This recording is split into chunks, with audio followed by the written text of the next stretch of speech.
Amen libota. Amen bandeko na Kristo.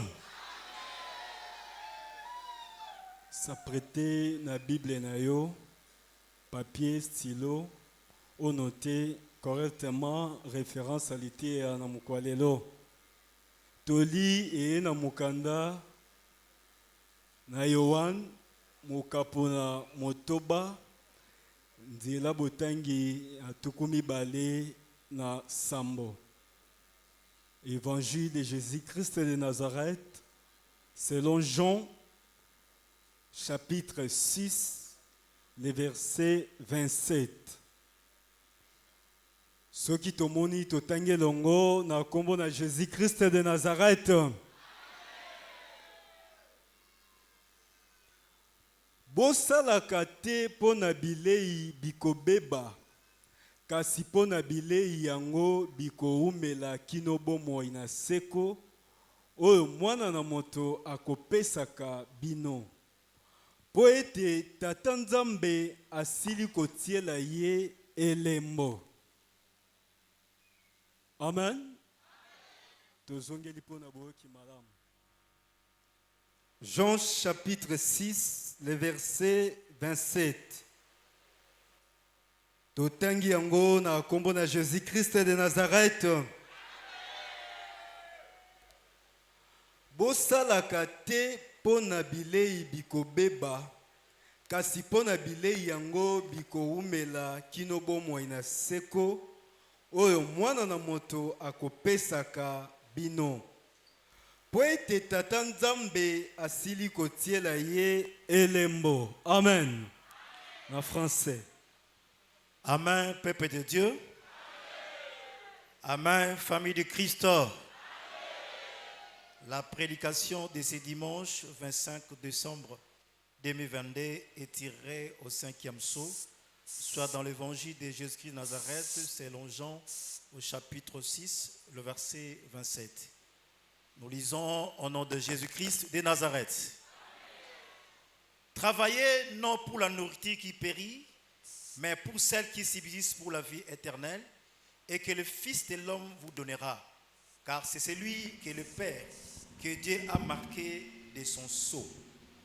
Nous réalisons Jean chapitre 6, le verset 27.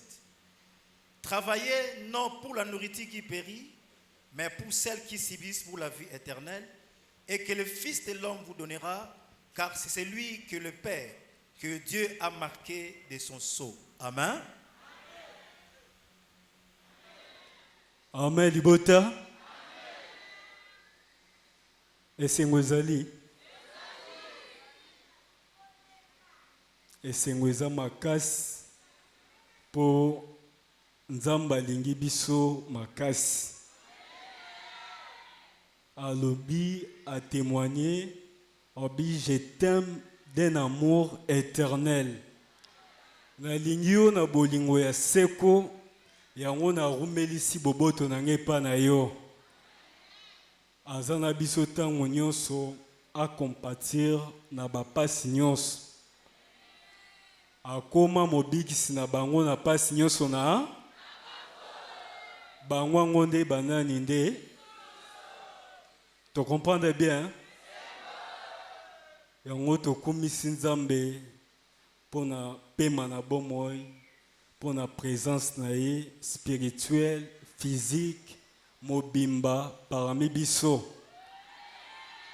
Toza honoré na présence ya l'homme de Dieu, na maman, kokuta na boye, eza grâce monene.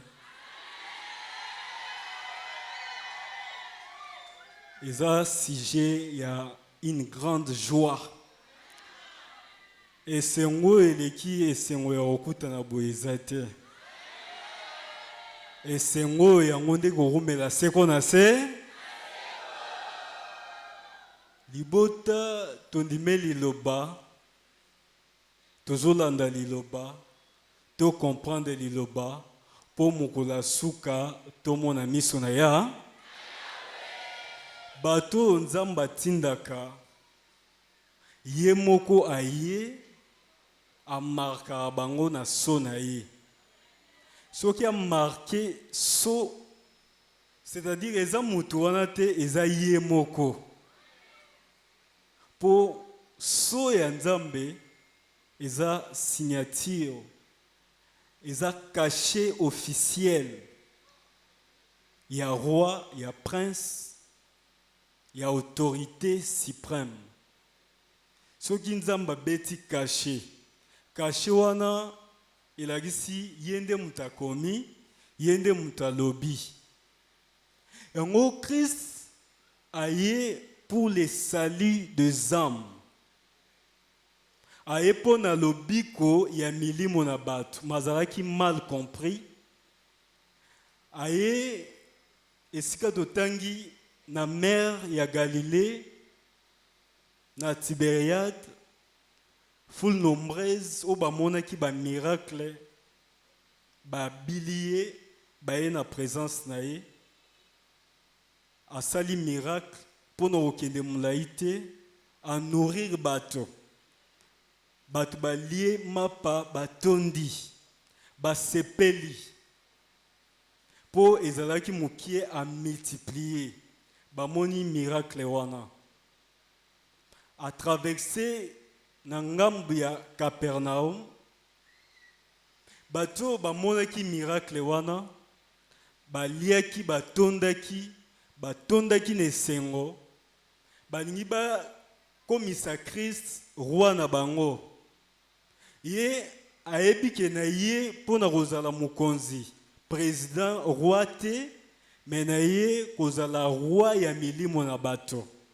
Ya sali ya vie éternelle. A s'éloigner à Kena Capernaum, bat balandiye, ka fulwana balandiye po balia lisus, batonda ndenge basepelaki. Amoni bango batunye me maître okomaki okati ngambo yo ernene. A comprendre que baye koluka ye po balia batonda ndenge baliaki. Comme eza oye ayelite mission na été, nde azongisi bango na nzela, aebisi bango, travailler non pour la nourriture qui périt, mais pour celle qui subsiste pour la vie éternelle. Apekisi bango travail te, car celui que Dieu a envoyé, Dieu le Père, lui a marqué son sceau. Aibisi bango, beau travailler, mais beau travailler pour la nourriture qui périt. Mais travailler pour la nourriture qui subsiste pour la vie éternelle. Nourriture oyo ekomemao na royaume des cieux. Nourriture oyo soutenir yo. Travail. Effort nyonso mutu afunisaka. Peine nyonso mutu asalaka. Abimisaka nguya na ye motoki na ye. Or, l'homme de Dieu aye na mokili pour le salut des âmes. Yango devoir ya mosambeli nyonso kobikisa molimo eza devoir ya moto nyonso. Oye na mokili ozalaki na vie éternelle. Moyini ayaki kokosa yo bungisa yango. Oye na liloba po o retrouver oyo perdra. Ce que nous avons perdu, c'est la vie éternelle, l'éternité. Yango tozongo epanani et pas ya éternel. Et bon apesa biso nourriture éternelle oye gomema biso potokota na la vie éternelle. Et pesi biso naissance, il y a 3 hommes. Homme charnel, homme spirituel, na homme animal. Homme animal, aza homme satanique. Homme charnel, eza ou afukameli alingaka mokili na biloko nango nyonso.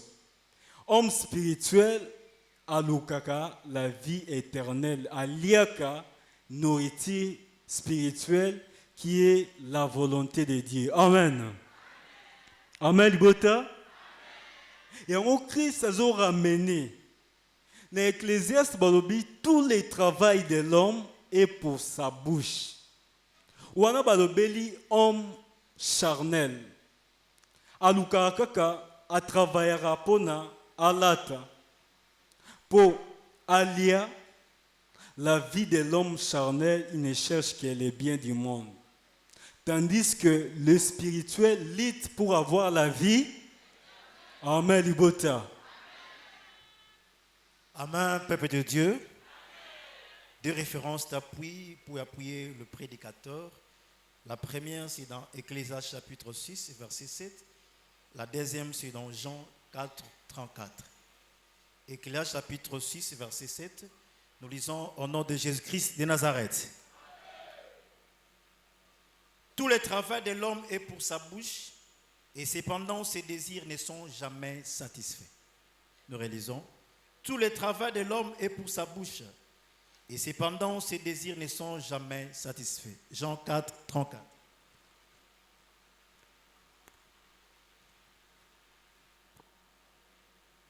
Jean chapitre 4, le verset 34. Jésus leur dit, ma nourriture est de faire la volonté de celui qui m'a envoyé et d'accomplir son œuvre. Nous réalisons Jean 4, 34. Jésus leur dit, ma nourriture est de faire la volonté de celui qui m'a envoyé et d'accomplir son œuvre. Amen. Amen libota. Amen bandeko. Toko kisa maezobi mana monoko mote na o molimo na Yawe ezokamba ye. Tozwa mokanda na mosakoli molongo na kontanga na motoba kino na sambo. Soki tomoni ezali makomi totangi na kombo na nkolo Yesu Kristu na nasala. Misolo iso na moto ezali po na monoko na ye. Nde ataboye posa na ye esilami te tobandeli. Mosakoli mokapo na motoba molongo na kotanga na sambo. Misolo iso na moto ezali po na monoko na ye. Nde ata boye posa na ye esilami te. Tozwa mokanda na Yohani.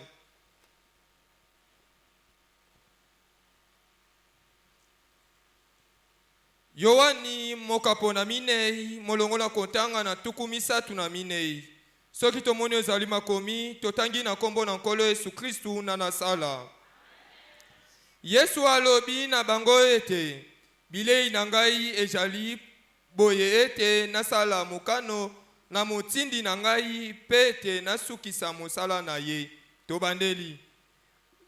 Yesu alobi na bango ete bilei na ngai ezali boye ete nasala mokano na motindi na ngai pete nasukisa mosala na ye. Amen.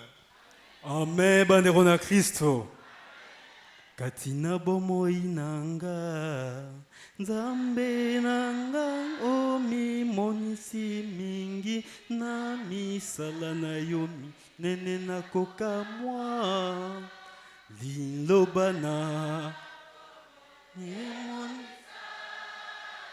na mokili lobi kwa milimo, na bato emonani, Nzambe nanga olinginga mingi oyo esengo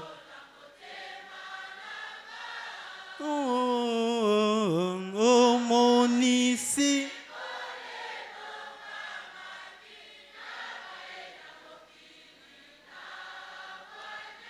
Amen libota. Lobiko ya milimo na bato esili komonana. Biso tomoni yango. Toza nango elongo motinda mite mwanje te longina. Azana biso orobanga mokili. Ata mokili barotuka biso tozongisaka matondi. Ndeko tozongisa matondi. Ata mokili bakotuka Yawa yokeli biso mawa Tozali banana ye Amen libota totika bato ya mokili na bisengo nyonso ya mokili. Homme animal na homme charnel baza en abomination envers Dieu. Biyenga nyonso ya mokili ezali libomi na miso na Yawe. Mokolo moko sepelisa Yawe, mokolo yango sala mokano na ya. Suka na mbula na bato esili, me mikolo ezali se. Mokolo moko ezali mibu nkoto. Tala différence wana. Aye po akumba biso na éternité. Nyonso mutu asalaka eza po na nzoto. Ata obali, libali kosala nini? Ekotika lekoleka. Po ete mokili oyo ekoleka na bisengo nango nyo. Yango oyo ekolela na liloba. Omoni kelobi kwa molimo nde leki nyo. Ata obali ekoleka. Ata oboti ekoleka. Même l'acier inoxydable ezwaka poussière. Nyonso ya mokili na bisengo nango eza poussière.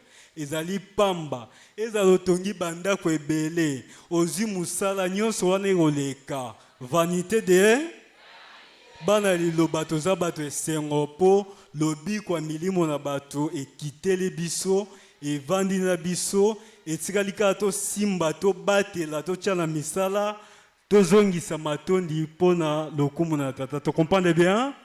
La 7e trompette.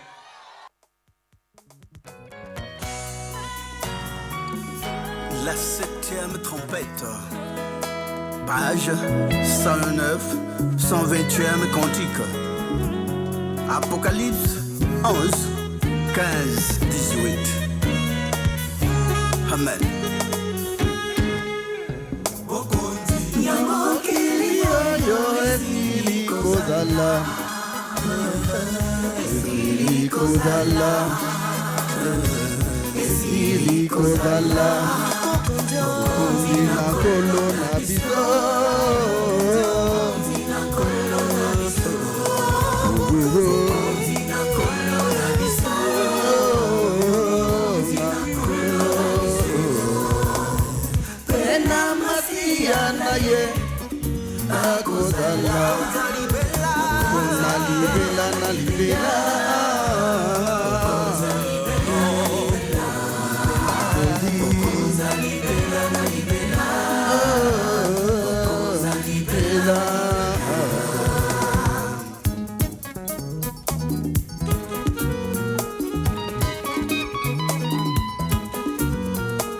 Les 24 vieillards va répliquer, va voir qui m'a bolé on a fait. Yahweh,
azalaki lobingu ya monene tonda yo yawe nangu ya nyoto azalaki lobingu ya monene Yanga kombo na yo batomi ke batomi nene elaka na kobebisa babebisi na moki bako yanga kombo na yo batomi ke batomi nene elaka na kobebisa babebisi na moki Tonda yo yawe ya nyoto azalaki lobingu ya monene tonda yo yawe ya nyoto azalaki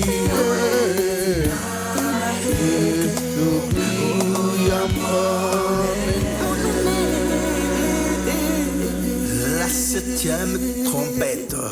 Amen. Sambela nzambe po ete matatoli na Yesu Masiya na nasala ezali molimo na bisakweli. Mokonzi na bakonzi pe kolo na bakolo. Amen libota. Amen libota.